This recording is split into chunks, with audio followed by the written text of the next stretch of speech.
गांव के किनारे घने पेड़ों के बीच छिपी वह पुरानी हवेली रहस्य और भय का प्रतीक बन चुकी थी।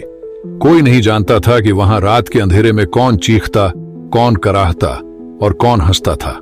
लेकिन एक बात तय थी, जो भी वहां गया वह वापस लौटकर कभी वैसा नहीं रहा जैसा पहले था। गांव के युवा अर्जुन और विक्रम ने इस रहस्य से पर्दा उठाने की ठानी। डर से सच नहीं बदलता विक्रम, हमें खुद जाकर देखना होगा, अर्जुन ने कहा। रात के गहराते ही दोनों टॉर्च लेकर हवेली की ओर बढ़े। चारों तरफ सन्नाटा था, बस पत्तों की सरसराहट और उल्लुओं की आवाज गूंज रही थी। हवेली के विशाल धूल भरे किवाड़ उनकी आहट से खुद ब खुद खुल गए। अंदर घना अंधकार था, मानो सदियों से वहां सूरज की किरणें न पहुंची हों। हर कदम पर लकड़ी की चरमराहट होती, जैसे कोई अनदेखी शक्ति उनके आगमन से जाग गई हो। मुझे यह जगह ठीक नहीं लग रही, विक्रम फुसफुसाया। डरना मना है, अब हम यहां तक आ ही गए हैं, अर्जुन ने हिम्मत दिखाई। अचानक हवेली की दीवारों पर लगी तस्वीरें अपने आप हिलने लगीं और हवा में सिहरन दौड़ गई।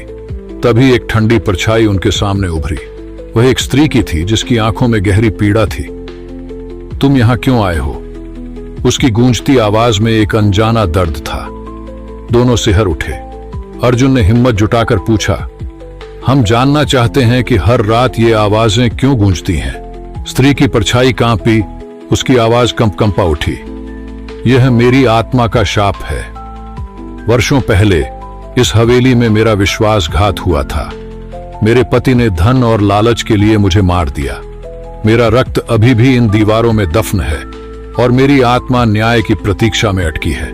तभी हवेली के कोनों से धीमी कराहटें उठने लगीं, हवा जोर से बहने लगी। अर्जुन और विक्रम ने देखा कि फर्श पर खून के धब्बे उभर आए थे।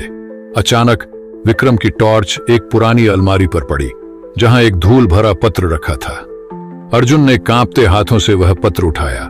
वह उस स्त्री का आखिरी खत था, जिसमें उसके पति के विश्वासघात का जिक्र था। हमें यह पत्र गांव के बुजुर्गों को दिखाना चाहिए, अर्जुन ने कहा। अगले दिन पूरा गांव इकट्ठा हुआ। हवेली में एक बड़ी पूजा रखी गई और आत्मा की शांति के लिए अनुष्ठान किया गया। जब मंत्रों की ध्वनि गूंजी, हवेली में एक हल्की रोशनी फैल गई। अर्जुन और विक्रम ने देखा, वह स्त्री की परछाई अब मुस्कुरा रही थी। धीरे धीरे वह हल्की होकर हवा में विलीन हो गई।